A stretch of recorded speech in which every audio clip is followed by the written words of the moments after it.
Del Evangelio según San Mateo. En aquel tiempo los 11 discípulos se fueron a Galilea, al monte que Jesús les había indicado. Al verlo, ellos se postraron, pero algunos vacilaban.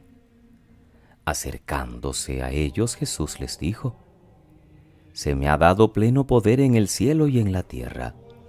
Id y haced discípulos de todos los pueblos, bautizándolos en el nombre del Padre, y del Hijo, y del Espíritu Santo, y enseñándoles a guardar todo lo que os he mandado. Y sabed que yo estoy con vosotros todos los días hasta el fin del mundo». Palabra del Señor.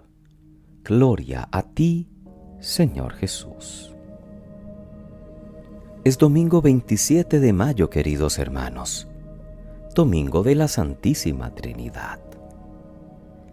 La fiesta de hoy no sería de por sí necesaria en el transcurso del año cristiano, porque en toda oración comunitaria y en toda fiesta ya nos dirigimos y celebramos a Dios Trino y Uno. Sin embargo, nos resulta superfluo que el domingo, posterior a la fiesta de Pentecostés, lo dediquemos a glorificar explícitamente a ese Dios que es Padre, Hijo y Espíritu Santo, que son los que dan sentido a nuestra existencia cristiana. Eso precisamente cuando hemos terminado la Pascua, en la que Dios Trino, con un evidente protagonismo diferenciado, por un lado la actuación salvadora del Padre, el misterio pascual de la entrega de Cristo y la fuerza vivificadora del Espíritu, nos ha querido comunicar con mayor densidad su vida divina. Para este ciclo que estamos, la palabra de Dios nos presenta a un Dios cercano a nuestra vida, a este Dios que ha hecho de Israel su pueblo elegido, que le ha dirigido su palabra, que lo ha liberado con mano fuerte y brazo poderoso de la esclavitud, y que a los que estamos bautizados en su nombre nos ha concedido ser hijos adoptivos suyos. El libro del Deuteronomio, en el capítulo 4, nos presenta hoy las recomendaciones que Moisés da para que su pueblo siga los mandamientos de Dios que se habían pactado en la primera alianza del Sinaí. Y eso es precisamente lo que significa Deuteronomio, segunda ley. Moisés muestra cómo es ese Dios en quien creemos, un Dios todopoderoso, el único Dios allá arriba en el cielo y aquí abajo en la tierra, porque no hay otro. Es el que creó al hombre sobre la tierra, pero a la vez un Dios cercano que ha elegido a los israelitas de entre todos los pueblos, les ha hablado y sobre todo los ha liberado de la esclavitud. Por eso, cumplir sus mandamientos es el único camino para la verdadera felicidad. La segunda lectura de la carta de Pablo a los Romanos es una exposición entusiasta de la concepción que Pablo tiene de lo que significa el Espíritu en nuestras vidas. El primer don que nos hace a los creyentes este Espíritu es la filiación adoptiva. Los que se dejan llevar por Él, esos son hijos de Dios, y Él es quien nos hace gritar: Abba, Padre. Ser hijos de Dios en la familia de Dios tiene otras consecuencias todavía más esperanzadoras. Si somos hijos, somos herederos y coherederos con Cristo. En el Evangelio de hoy leemos el final del texto propuesto por Mateo, donde Jesús da la misión a los apóstoles una vez que se ha despedido de ellos y sube al Padre. Es una triple misión: evangelizar, celebrar, vivir. Id y haced discípulos. Es la parte evangelizadora, bautizándolos en el nombre del Padre y del Hijo y del Espíritu Santo, la parte celebrativa, enseñándoles a guardar todo lo que yo os he mandado, la parte vivencial. El que los convertidos a la fe sean bautizados en el nombre del Padre y del Hijo y del Espíritu Santo, que es el motivo de la elección de este pasaje para hoy, no quiere necesariamente referirse a la fórmula que hay que decir en el bautizo. porque hay otros lugares en el Nuevo Testamento donde se habla de bautizar en el nombre de Jesús. Más bien que el creyente quede insertado en la familia cristiana, la familia eclesial, que es la comunidad del Dios Trinitario. En oposición, por ejemplo, al bautismo, que algunos recibieron solo en el nombre de Juan. El Catecismo de la Iglesia Católica de 1992 nos sitúa continuamente, sobre todo cuando habla de la celebración litúrgica, en una relación explícita con el Dios Trino, poniendo un énfasis en el Espíritu que no habían destacado otros documentos anteriores, ni siquiera el Vaticano II. Cuando Juan Pablo II convocó el jubileo del año 2000, lo fuimos preparando con un año dedicado a cada una de las personas de la Trinidad y concluimos el año jubilar centrado en las 3 personas. Tal vez algunos lo recuerden bien. Pero ¿quién es Dios?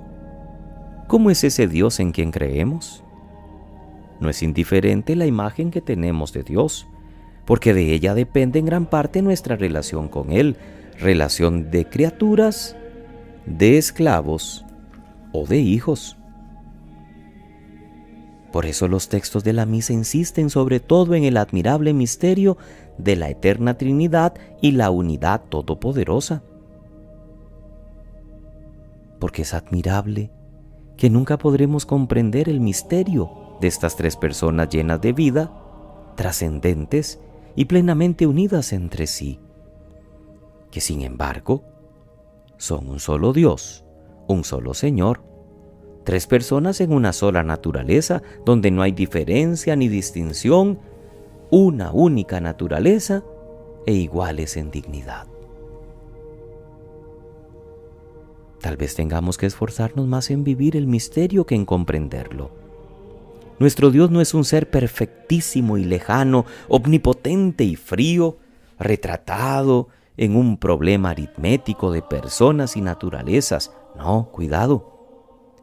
Dios es admirable en sí mismo y en la obra de la creación y a la vez cercano a la historia de Israel, lo es también de la Iglesia y de cada uno de nosotros. Es un Dios que ha creado admirablemente al hombre. Luego se ha mostrado Salvador y Liberador. Dirige su palabra al pueblo, al que ha elegido entre todos, y lo libera de la esclavitud, como Moisés lo recordaba en el libro del Deuteronomio, pero más palpablemente para nosotros en el Nuevo, porque aparece como el Padre de nuestro Señor Jesucristo, un Dios que amó tanto al mundo que le envió a su propio Hijo como Salvador. Es lo que Pablo en el pasaje de hoy también reflexiona. El Espíritu del que nos hemos dejado llevar para ser hijos de Dios. Y si somos hijos, también somos herederos.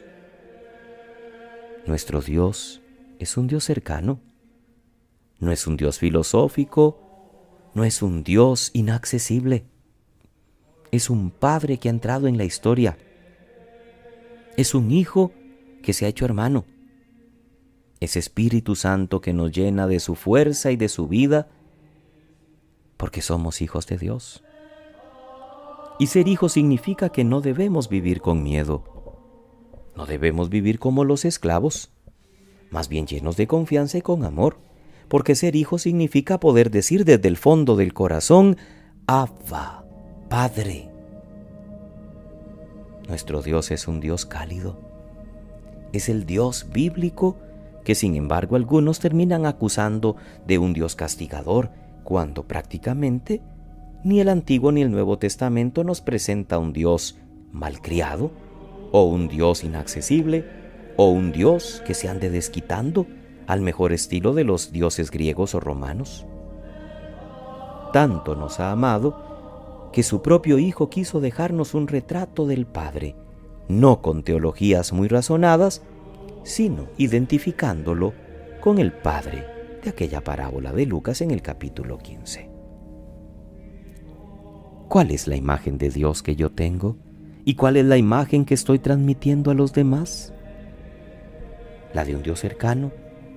¿O la de un Dios lejano? ¿La de un Dios al que puedo acercarme lleno de confianza ¿O un Dios al que tengo que mantener contento porque Dios libre se me enoje? Porque ¿cómo hago para pagarle? Que pasen muy feliz domingo, queridos hermanos. Desde la parroquia San Joaquín de Flores en Heredia, diócesis de Alajuela, mi saludo y bendición. El presbítero Sixto Eduardo Varela Santamaría.